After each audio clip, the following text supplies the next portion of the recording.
ALK positive metastatic non-small cell lung cancer, and what are your best options? And let's look at some data to find out what is our best option today if a patient present to us. Our case here given to us is like a patient who is a female, 55 years of age, presented with multifocal disease with small pleural effusion and no brain metastasis, and tissue biopsy has been done. So this is what is the case. Can we have the first slide, please?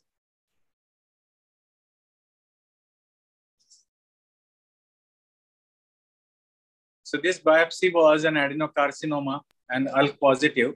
Manish, sir, just 1 minute. So we're just sharing the slides. We request you to stay next slide. We can't see your slides yet.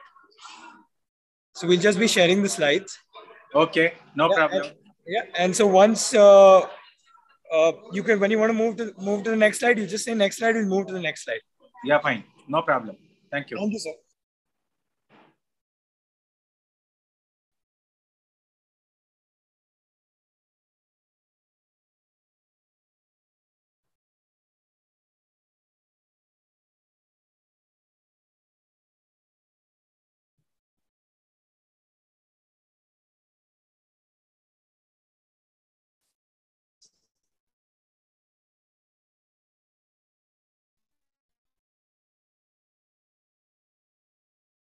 So you can start with your presentation, sir. You can just say next slide, we'll move to the next slide, sir. No problem. Okay. Yeah, we can go to the next slide. We have already seen this. This is our topic for today. Next. Okay, so this is a female who is 55-year-old, presented with multifocal disease with small pleural effusion and no brain metastasis. Next slide. A tissue biopsy was done. Next slide. Okay. So what are the current scenario? Like if molecular testings are to be done, we have FISH, we have IHC, we have RT-PCR, we have NGS. A lot of things and a lot of ways of doing things. ALK basically is evaluated through IHC mostly, but then there are certain new things which are happening. Next slide. Basically, when you try to do multiple tests, you require a lot of tissue, and a big issue. So we have a P3, so they're going to require tissue, and this is a big issue today. Next slide. So the guidelines today are ISMO and NCCN says that you go for a broader molecular profiling to identify rare driver mutations using multiplex NGS. Ensure that each patient NCCN is required because of cost constraint in this country. Next slide. So what I call it as a indirect path, if patient is not very affording, you order a few markers, EGFR, ALK, BRAF, and if they are negative, then you go for the NGS, or the direct path is directly go for an NGS. So either you can go for one mutation and one test, each when requiring different platforms, or you can go for one patient and one test. That is an NGS platform. So NGS basically is a large genomic regions are sequenced simultaneously, faster turnaround time. The targets can be identified and the disease causing mutations can be identified very easily. So it is like the best way to go forward with the tissue issue today. Next slide. Basically, if you look at evolution of ALK, it all started in 2005 when ALK inhibitors enter clinical development. In 2010, Profile 1001 was crizotinib study, which showed an efficacy. 2011, crizotinib became first-line treatment. 2014, ceritinib became the second-line treatment after crizotinib failure, and crizotinib became better than chemotherapy as a first-line treatment. In 2015, we had alectinib. In 2016, we had alectinib better than crizotinib, and so on. So now we have ceritinib as a first line, we have alectinib as a first line, and crizotinib has actually gone behind. There are more drugs which have added, lorlatinib, which is again third generation drug. Next slide. So if you look at the demographics of these patients, they are usually never smokers in a large majority, and histology is mostly adenocarcinoma. Next slide. And the next. Okay, so mainly adenocarcinomas. Progression-free survival of crizotinib in profile 1014, we see that the median was 10.9 months with crizotinib versus P, which was, and the hazard ratio being 0.45, p-value being very significant. Next. But the issue was safety profile of crizotinib. With vision disorders, almost like A's were very high with crizotinib compared to chemotherapy. We had vision disorders, diarrheas, edema, vomiting, constipation, elevated aminotransferase, upper respiratory tract infection, abdominal pain, altered taste, headache, pyrexia, dizziness, pain in extremity. So all actually more towards crizotinib. Next slide. Then came in the second generation ALK inhibitors, the game changers, what we call ceritinib or alectinib. Ceritinib, as we know, is an inhibitor of ALK and insulin-like growth factor receptor, insulin receptor, ROS kinases with very great affinity towards ALK.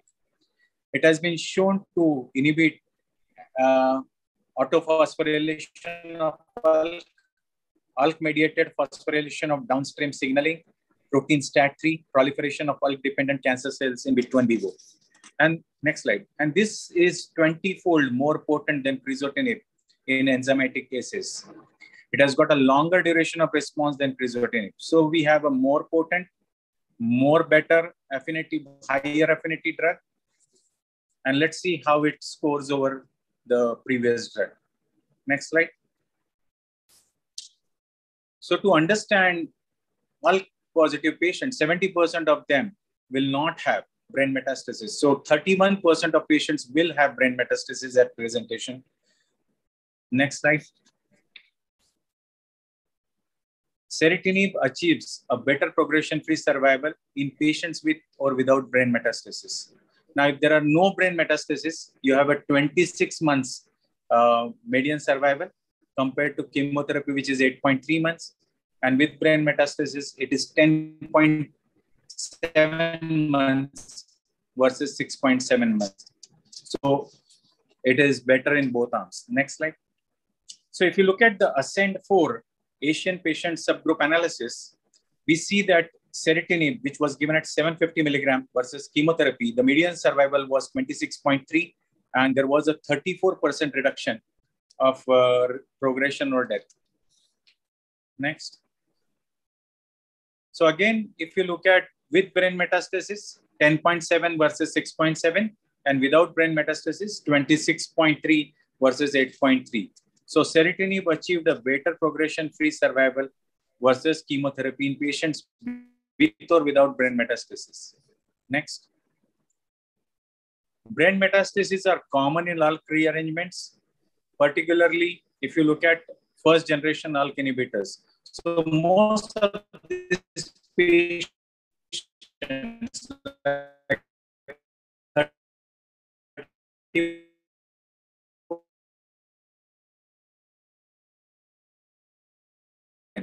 and that is what is important. CNS is the most important primary site of relapse in almost 50% of patients with crizotinib.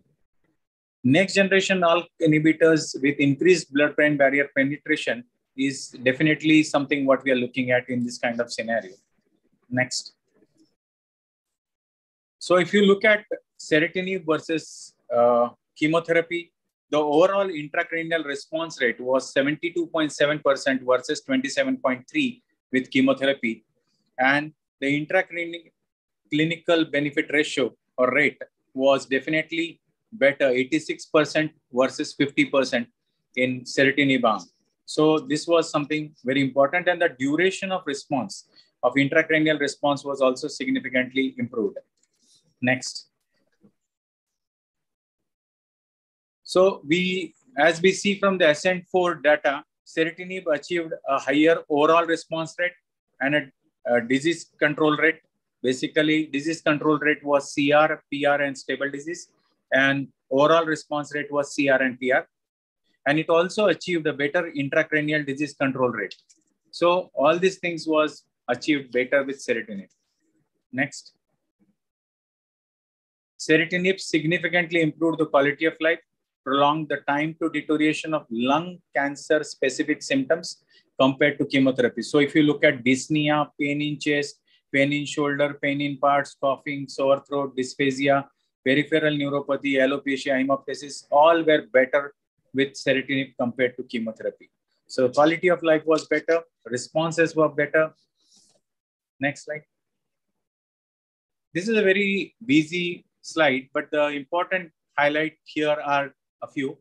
That there were two people from India, Ullas Batra and Govind Babu, in this study. And this was Ceritinib 450 milligram in fade condition versus 750 milligram in fasted condition in Asian patients with ALK positive non-small cell lung cancer in ASCEND-8 trial. We will go in little details of this study. This is too busy slide. Next slide. So if you look at the graphs like 450 milligram fade, 600 milligram fade, and 750 milligram fasted, the graphs are almost matching. The exposures were almost similar. Next. But important point here is when you give 450 milligram in fade condition, the diarrhea, vomiting, nausea were significantly less. So 0.9% versus 9.1%. And they were all parameters improved on this. So let's see whether the responses were good or not with this lower dose. Next slide. So the clinical benefit with 450 milligram in fade condition was supported by the overall response rate, duration of response, and time to response. So if you look at the disease control, it was 92.7, 92.5, and 90%. In fact, better with 450. The median progression free was 17.6 in 450, and it was 10.9 in 750 milligram arm. And the time to response was almost similar, 6.3 versus 6.3. And the median duration of response was 16.4 for 450 milligram versus 10.4 months for Ceritinib arm. So we have a lower dose, which is actually even better for our country because it reduces the cost, reduces toxicity with a better response. So Ceritinib 450 in fade condition is the dose for Indian patients or Asian patients with a better efficacy. So the conclusion here is, next slide. Ceritinib in 450 milligram with food had similar exposure, more favorable GI profile than Ceritinib 750 in fasted patients with ALK positive non-small cell lung cancer. Next slide. So looking at the Alectinib data, Alectinib was an ALEX study. Alectinib was given at 600 milligram BID and Crizotinib 250 milligram BID. And there was no crossover in this study. The OS data of this study is not mature. The 5-year survival for Alectinib was 62.5 versus Crizotinib, which was 45.5. And the median treatment duration with Alectinib was 28.1 months versus 10.8 in Crizotinib arm. So definitely Alectinib scored, but as we see, Alectinib is a next generation drug, second generation drug, so it will score better than Crizotinib. Next. This is an indirect comparison of Ceritinib 450 milligram versus Alectinib. So in a cross-study indirect comparison, the efficacy of Ceritinib 450 milligram was comparable to Alectinib with numerically lower hazard of progression or death. So the hazard ratio being quite similar. Next. But the important point here is 450 milligram had very less visual problems, edema issues, fatigue issues. They had only the LFT and GI issue, which requires to be monitored. Next slide. And this is basically the various mutations in ALK, how it gets resistance to Crizotinib, Alectinib, Ceritinib. So various points where they get mutations, creating resistance. Next. This is the IC150 indicating that Ceritinib, Alectinib can be very well be similar drugs. Next slide. So this is almost, lorlatinib definitely stands out better, but these are quite similar. Next. So NCCN 2020 has published that crizotinib should be used only under certain conditions. Preferred drug is alectinib. Ceritinib is category 1 and brigatinib is not available in this country. Next. So how to make the right choice? So if you use crizotinib upfront, you're getting 10.9 months, and then you add ceritinib, it gives you 5.4 months, chemotherapy another 2 months. So you achieve something like 18.4 months.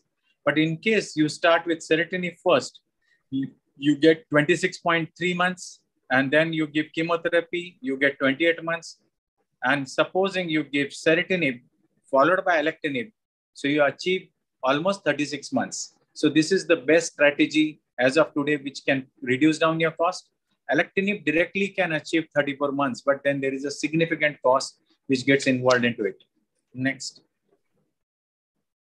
So to make it best in Indian context, we should start off with ceritinib, achieve 26.3 months, then go on alectinib, and then go to chemotherapy and achieve 36 months. That is the best strategy as of today. Next slide. So in key takeaways are, in Indian context, in self-paying population, ceritinib should be our first choice in patients who don't have brain metastasis. If they have brain metastasis, alectinib has higher brain penetration, and it is a treatment of choice. Crizotinib should be used only under certain circumstances, may not remain as a first-line option. And with lorlatinib in second-line or third-line setting, it is definitely adding that post-ceritinib, we have a great drug to fall back on. Thank you for your patient hearing. Thank you. And is my slides visible? Yes, sir. So good evening, Yes, everybody. Yeah. So my topic for today's presentation is capmatinib, unlocking the unmet need in the MET exon 14 skipping non-small cell lung cancer. This is primarily a Novartis session, and the slides are also been shared by them. This is what their disclaimer is, and yes, this is the view I have in general. Starting with MET mutation in non-small cell lung cancer, this is reported that usually those mutations in lung cancer, they are mutually exclusive. But with the time, we have also learned that almost 1 to 2% of those mutations in lung cancer, they not necessarily may be mutually exclusive, and they may present with each other being there. As the NGS test is going to be done more and more, we realize that yes, it happens more common. This MET exon 14 mutation occurs in almost 3% of non-small cell lung cancer, primarily in adenocarcinoma, but yes, it has been seen in small number of patients in non-adenocarcinoma also, and that is again important thing to remember. When the analysis has been done for MET exon 14 mutation positive patients and its impact on the prognosis, it appears if we have MET exon 14 mutation, then the outcome of these patients are worse as compared to the patients who have MET exon negative in their molecular testing. It also appears if you have MET exon 14 mutation, we know that usually mutations positive patients in non-small cell lung cancer, they don't respond well to the immunotherapy, and this remains true for MET exon 14 mutation also. We do know that KRAS, for the KRAS mutation positive patient, this may not be true. So this is not true for all mutation positive patients, but it appears that in MET exon 14 mutation, they don't respond well to the treatment. MET inhibition prolongs outcome in these patients. When people have tried to compare the data of patients where they have been exposed to MET inhibitor as compared to they don't, with all the MET inhibitor taken together, it appears they do better as compared to if they have not been given this MET inhibitor. Coming to capmatinib, it is a selective MET inhibitor. It is an oral ATP competitive, highly potent, selective, and reversible inhibitor of MET kinase. It has 10,000-fold selectivity for MET receptor kinase when assessed against the panel of 55 other human kinases, crosses blood-brain barrier, which is important, especially in management of non-small cell lung cancer. Potent blockade of MET activation in cell-based functional and biochemical assay has been seen in vitro and in vivo model. And compared to other agents, it appears to be most potent, as is seen by IC50 for capmatinib as compared to other MET inhibitor here. And subsequently, it was tested in the clinical trial. And this is the important trial for MET inhibitor, that is Geometry Mono 1. There were 7 cohorts in this study, and we'll be talking about some cohort here, not all of them, and that will be primarily cohort 4 and cohort 5B, and then followed by some other cohort later on. But for me, important was the design, and this teaches us that how in one trial, one can answer many questions, and not only questions, one can have, with small number of patients, having a drug approved in this setting. So think about 7 cohort, having different type of patients, different type of biomarker, but the same treatment, and then we can have worthwhile answer from it.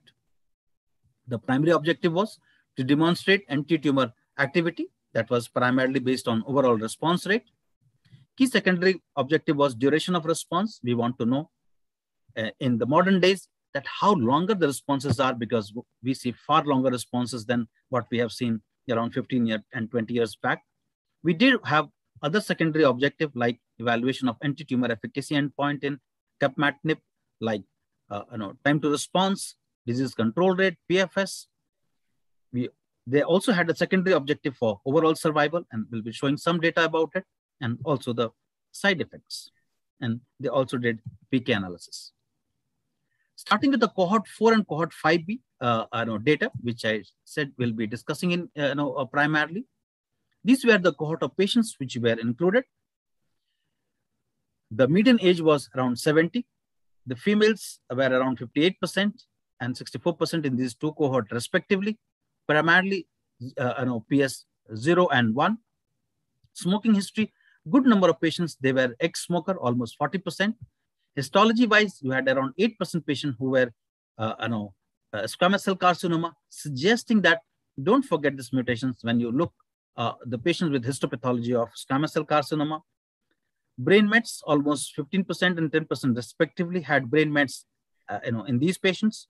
They also analyzed the data based on concurrent MET amplification to suggest that does it matter when you have MET exon 14 mutation in these patients or not.